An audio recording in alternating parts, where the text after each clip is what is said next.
Kamu lihat kan sekarang giliran Maulid Nabi Shallallahu Alaihi Wasallam diadakan, mereka cepat-cepat keluarin fatwa bid'ah. Giliran tahlilan buat keluarga yang wafat, lagi-lagi mereka cepat-cepat bilang haram.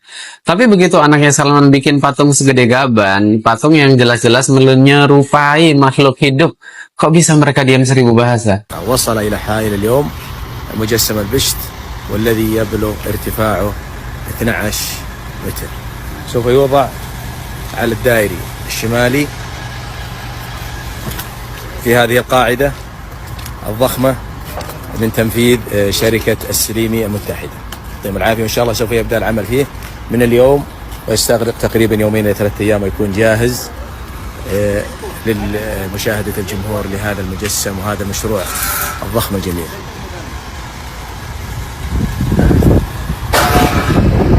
Apa ini yang namanya adil dalam agama? Allah sudah jelas-jelas berfirman, A'udzubillahi minasyaitonirrajim. Wa idza qila lahum la tufsidu fil ardh qalu innama nahnu muslihun.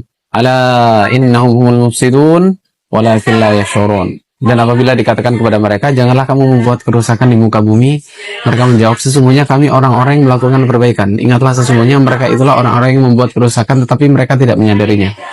Kamu lihat nggak ironi di sini? Di depan umum seolah-olah mereka menjaga agama, tapi ketika soal dekat sama kepentingan mereka, diam 1000 bahasa. Rasulullah SAW juga bersabda, "Idza lam tastahi fasna ma syi't." Jika kamu tidak merasa malu, maka lakukanlah sesukamu. Hadis ini jelas, kalau sudah hilang rasa malu, orang bisa melakukan apa saja, termasuk diam di hadapan kemungkaran. Dan inilah yang sedang terjadi. Berani bicara soal hal-hal kecil seperti maulid dan tahlilan, tapi nggak punya nyali buat bicara yang lebih besar. Patung itu apa? Bukankah patung menyerupai makhluk hidup haram? Nabi SAW bersabda, "Inna asyaddan nas 'adzaban 'indallah yaumil qiyamah al-musawwirun." Sesungguhnya manusia yang paling keras kesaannya pada hari kiamat adalah para pembuat patung. Hadis riwayat Imam Bukhari. Maka di sini jelas banget patung itu nggak main-main dalam Islam. Tapi kok suara mereka mendadak hilang? Kalau memang peduli soal bid'ah dan syirik, kenapa nggak adil? Jangan sampai cuma berani pada perkara kecil, sementara yang jelas-jelas haram diam tak berkutik. Makanya sekarang umat harus pintar bedakan mana yang benar-benar menjaga agama dan mana yang cuma mencari kepentingan. Jangan sampai tertipu dengan mereka yang sibuk teriak-teriak soal sunnah, tapi diam ketika urusan yang lebih besar menghampiri. Assalamualaikum warahmatullahi wabarakatuh. Alhamdulillahilladzi arsala rasulahu bil huda wa dinil haqq liyudhhirahu 'ala ad-dini kullihi wa kafa billahi shahida. Asyhadu an la ilaha illallah wahdahu la syarika lahu wa asyhadu anna Muhammadan abduhu wa rasuluh. Allahumma shalli ala sayyidina Muhammad wa ala ali sayyidina Muhammad. Pemirsa yang dirahmati Allah Subhanahu wa taala, telah kita saksikan tadi yaitu penjelasan dari Ustadz Muhammad Ulin Nuha. Ya, ini beliau memaparkan bagaimana kemunafikan dari kelompok Salafi Wahabi yang selama ini kelompok Salafi Wahabi Indonesia senantiasa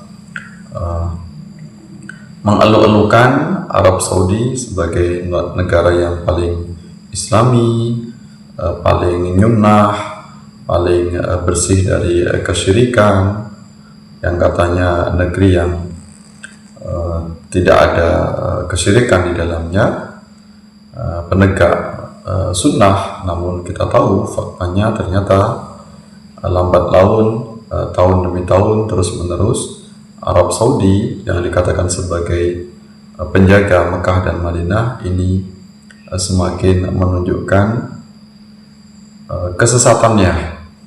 Ya, karena kita lihat banyak sekali sekarang banyak penyesatan mengarah kepada kesyirikan, kemusyrikan yang dilakukan oleh Arab Saudi. Nah, jadi ini sangat bertolak belakang perilaku yang ditunjukkan oleh kelompok Salafi Wahabi Indonesia. Jadi apa yang selama ini mereka banggakan dari Arab Saudi, ternyata ini Allah membuka kemunafikan mereka, kemunafikan kelompok Salafi Wahabi. Ini mereka sangat getol memerangi umat Islam, memerangi amalan-amalan ahlu sunnah wal jamaah, amalan salafus soleh, amalan ulama-ulama kita, hal-hal yang bersifat furu'iyah. Kemudian mereka dengan terang-terangan, dengan jelas-jelas di depan mata, mereka membiarkan kemungkaran demi kemungkaran yang terjadi di Arab Saudi. Nah, kita tahu bahwasanya apa yang disampaikan oleh Ustaz Muhammad Ulin Nubha bahwasanya perbuatan membuat patung ini termasuk kesyirikan yang tentunya bagian dari dosa yang besar, ya tidak bisa kita sepelekan. Nah, jadi ternyata Arab Saudi ini banyak membuat patung, diantaranya membuat patung yaitu Muhammad bin Salman, yang ini ternyata ukurannya sangat besar sekali, dan tentunya di situ akan diagung-agungkan oleh dinasti Saudi atau klan Saudi. Nah, inilah yang kemudian sangat dilematis, di mana kelompok Salafi Wahabi getol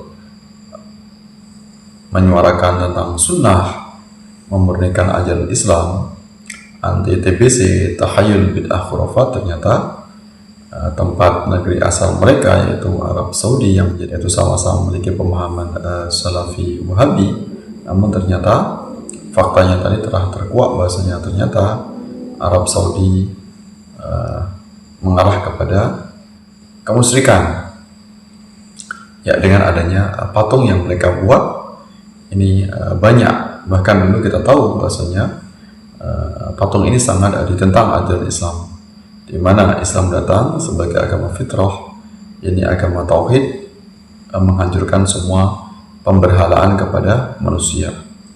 Ya, kita tahu dulu latar belakangnya, di mana Ka'bah ini penuh dengan patung atau penuh dengan berhala. Yang kita tahu dalam sejarahnya ada patung Lata, Uzza, kemudian ada Manat, ada Hubal. Nah, ini tradisi penyembahan berhala orang Arab, di antaranya suku Quraisy, yang mereka ini sudah sangat turun temurun mengakar kuat mereka menyembah berhala. Nah, saat inilah kemudian akan muncul kembali, akan terjadi pengulangan kembali dalam sejarah. Lambat laun Islam semakin ditinggalkan, ajaran tauhid semakin dijauhi, kemudian Arab Saudi mengarah kepada kehancuran, mengarah kepada kebinasaan, mengarah kepada penyembahan kepada manusia, ya mengarah kepada kemusyrikan. Ini yang harus kita sadari, yang harus kita ketahui. Nah, di sini sebagai saran kita semuanya kepada Salafi Wahabi, hendaknya mereka bisa introspeksi diri, hendaknya mereka bisa mengoreksi sesama manhajnya, sesama alirannya. Jangan mereka hanya getol kepada umat Islam Indonesia yang mereka tuduh sebagai pelaku bid'ah, khurafat, tahayul, musyrik, kafir dan sebagainya. Namun mereka diam saja melihat kemungkaran yang jelas-jelas di depan mata. Ini penguasa mereka yang menjadi pujaan atau idola mereka, yang katanya negara paling sunnah, negara paling murni tauhidnya. Namun faktanya justru negara Arab Saudi mengarah kepada penyembahan kepada berhala, pemberhalaan kepada raja-raja mereka, ya kepada sultan-sultan mereka. Nah, ini yang perlu untuk kita ketahui, perlu untuk kita kuat, sehingga kita tahu bagaimana penyesatan demi penyesatan yang dilakukan oleh kelompok Salafi Wahabi. Mereka seolah jargonnya sunnah sebagai agama tauhid, sebagai muwahhidun, sebagai pemurni ajaran Islam, anti TBC, kemudian mereka anti kepada hal-hal yang bersifat kemusyrikan.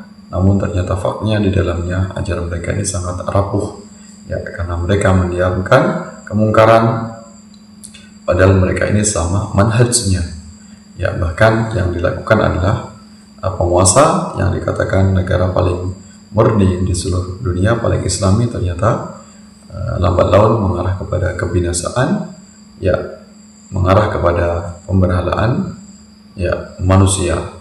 Nah, ini yang harus kita koreksi. Mudah-mudahan kelompok Salafi Wahabi mendapatkan hidayah dari Allah Subhanahu wa taala, termasuk raja mereka, penguasa mereka, Arab Saudi.